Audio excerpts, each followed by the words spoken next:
दीपावलीच्या दिवशी शिवपुराणात सांगितलेले हे उपाय नक्की करावेत. दीपावलीच्या दिवशी भगवान शंकरांच्या मंदिरात जाऊन दीपदान जरूर करावे.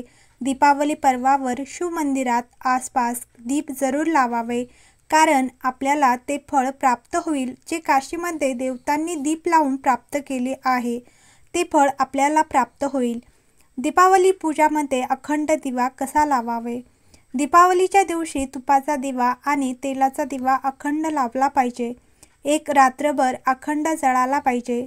तुपाचा दिवा जिथे आपण लक्ष्मीला विराजमान केले आहेत, लक्ष्मी मातेच्या उजव्या हाताने तुपाचा दिवा ठेवावा आणि डाव्या हाताने तेलाचा दिवा ठेवायचा आहे. तर घरात लक्ष्मीपूजन केव्हा सार्थक होते? शिवमहापुराण कथा सांगते की तुमच्या घरातील लक्ष्मी जेव्हा प्रसन्न होईल, जेव्हा आपल्या घरातील सून आणि मुलीला सन्मान मिळेल.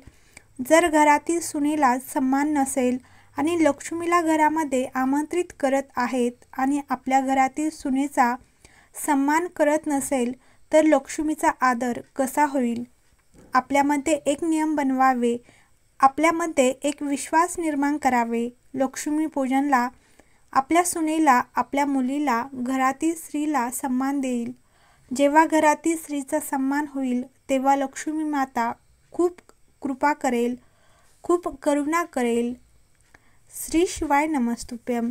ज्या व्यक्तीला आपले आयुष्य वाढवायचे असेल तर आणि ज्या व्यक्तीला आपल्या जीवनात सुख वाढवायचे असेल तर 3 ठिकाणी बसायला प्रारंभ करावे. पहिल्या नंबरला आपल्या आईवडिलांपाशी जाऊन बसावे. थोडा वेळ बसावे. त्यांचा आशीर्वाद मिळेल. आयुष्य वाढायला प्रारंभ होईल. दुसऱ्या नंबरला देवादिदेव महादेवांच्या शिवालयामध्ये किंवा कथेमध्ये थोडे वेळ जाऊन बसायला प्रारंभ करावे. तुमच्या जिंदगीमध्ये सुख प्राप्त होईल. तिसऱ्या नंबरला आपल्या गुरूंच्या जवळ जाऊन बसावे. आयुष्य वाढायला प्रारंभ होईल. श्री शिवाय नमस्तुभ्यम. तर 20 तारखेला आपण जेव्हा दीपावली साजरी करणार आहे, तर आपल्या जिंदगीमध्ये 4 दिवस दुकान चांगले चालत असेल तर 4 दिवस चांगले चालत नसेल, व्यापार थोडे दिवस चांगले चालत असेल, थोडे दिवस बंद होत असेल, आपले दुश्मन आपल्याला इकडून तिकडून वार करत असेल, काही जण खूप मेहनत करतात तरीही आपले लक्ष आपल्याला मिळत नसेल, आपल्याला जिथे पोचवायचे आहे तिथपर्यंत आपण पोचू शकत नसेल, तर 20 तारखेला दीपावलीच्या दिवशी भगवान शंकरांना एक बेलपत्र स्पर्श करून आपल्या घरी जरूर घेऊन यावे आणि आपण जिथे पूजन करत आहे तिथे ते बेलपत्र एका प्लेटमध्ये ठेवावे आणि त्यावर हळदी आणि कुंकू अवश्य अर्पण करावे आणि एक तांदूळाचा दाणा लाल करून आणि एक तांदूळाचा दाणा पिवळा करून त्या बेलपत्रावर अर्पण करावे आणि ते बेलपत्र आपल्याजवळ 1 वर्ष सांभाळून ठेवावे. पुढच्या वर्षी आपल्याला ते बेलपत्र आपल्या मंजिलपर्यंत पोचवेल की नाही, आपले लक्ष आपल्याला प्रदान केले की नाही ते जरूर समजेल. ह्या दिवाळीला श्री शिवाय नमस्तुभ्यम लावल्याने हे अनंत शुभफळ मिळेल. आपल्या घराच्या दरवाजावर श्री शिवाय नमस्तुभ्यम लिहावे. तर दिवाळीच्या दिवशी आपल्या दरवाजावर श्री शिवाय नमस्तुभ्यम लिहावे. आपल्या दरवाजावर तोरण बांधावे, लिहावे श्री शिवाय नमस्तुभ्यम. जर आपल्या दरवाजासमोरून कोणी जात असेल आणि समजा त्याची वेळही आली असेल, प्राण जाण्याचीही वेळ आली असेल, तर दरवाजावर त्याने चुकूनही वाचले तर तो नरकामध्ये जाणार नाही, तो वैकुंठामध्ये जाईल. त्यामुळे श्री शिवाय नमस्तुभ्यम स्मरण करावे.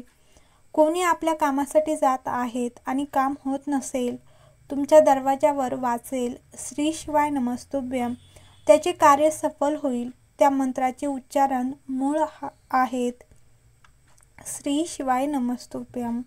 दिवाळीच्या रात्री ठीक 11:30 ते 12:30 मध्ये आपल्या घराजवळ पिंपळाचे झाड असेल किंवा आवळ्याचे झाड असेल किंवा बेलपत्राचे झाड असेल, तर ह्या 3 झाडांपैकी कोणत्याही एका झाडाजवळ आपल्या घराजवळ असेल तर एक दिवा ह्या 3 झाडांपैकी एका झाडाखाली लावायचा आहे.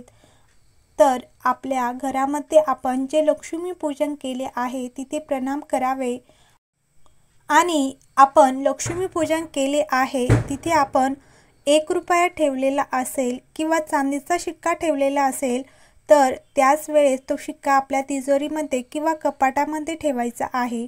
जिंदगीमध्ये कधी संपदाची कमी येणार नाही. कितीही कर्ज असेल तरीही असे करा शंभू महादेवाला प्रसन्न. कार्तिक अमावस्येला साजऱ्या होणाऱ्या दिवाळीच्या दिवशी सकाळी आंघोळ करून पवित्र वस्त्रे परिधान केल्यानंतर शिवलिंगावर गंगाजल किंवा दूध अर्पण करावे. हे अर्पण केल्याने मनातील तणाव कमी होतो आणि आत्मिक समाधान लाभते. गंगाजल हे पवित्रतेचे प्रतीक आहे, तर दूध शिवाचे अत्यंत प्रिय नैवेद्य मानले जाते. त्यामुळे ह्या अभिषेकातून मन शांती मिळते आणि नकारात्मक ऊर्जा दूर होते. दिवाळीत फक्त लक्ष्मी नव्हे, शंकरालाही प्रसन्न करा. पैशाच्या अडचणी दूर होतील. शिवलिंगावर पांढरी फुले अर्पण केल्यास जीवनातील प्रलंबित कामे मार्गी लागतात. विशेषतः ओम नमः शिवाय ह्या मंत्राचा जप करत फुले अर्पण केल्याने घरातील अडथळ्यांना दूर करण्याची क्षमता वाढते. मानसिक गोंधळ, व्यावसायिक अडचणी किंवा वैयक्तिक निर्णयातील अडथळे दूर होण्यास मदत होते. ही कृती श्रद्धा आणि नियमितीने केल्यास नकारात्मक परिस्थिती सकारात्मकतेमध्ये रूपांतरित होते. आर्थिक अडचणी दूर करण्यासाठी उपाय. आर्थिक समस्यांपासून मुक्त होण्यासाठी दिवाळीच्या दिवशी शिवलिंगावर कच्चा तांदूळ अर्पण करावा. ह्यामुळे आर्थिक अडथळे कमी होतात आणि उत्पन्न वाढीस मदत होते. शिवाला अर्पण केलेला तांदूळ हे श्रद्धेचे प्रतीक असते आणि त्यातून प्रामाणिक प्रयत्नांना योग्य दिशा मिळते. त्यामुळे रोजगार, व्यवसाय आणि आर्थिक गुंतवणुकीत यश मिळण्याची शक्यता वाढते. जर दाम्पत्य जीवनात संततीचे सुख हवे असेल तर दिवाळीच्या दिवशी शिवलिंगावर गहू अर्पण करावेत. गहू हे उगमाचे आणि पोषणाचे प्रतीक आहे, त्यामुळे संतती प्राप्तीसाठी ही कृती फायदेशीर ठरते. अनेक धार्मिक ग्रंथांनुसार शिवांची कृपा असल्यास जीवनातील अपूर्णता दूर होते आणि पूर्णत्वाचा अनुभव मिळतो. शिव आणि लक्ष्मी यांचा तसा थेट संबंध पुराण कथेमध्ये फारसा दिसत नाही, पण अनेक अनुभवी साधक सांगतात की जिथे शिवांचे व्रत पाळले जाते तिथे लक्ष्मी स्वतः येते.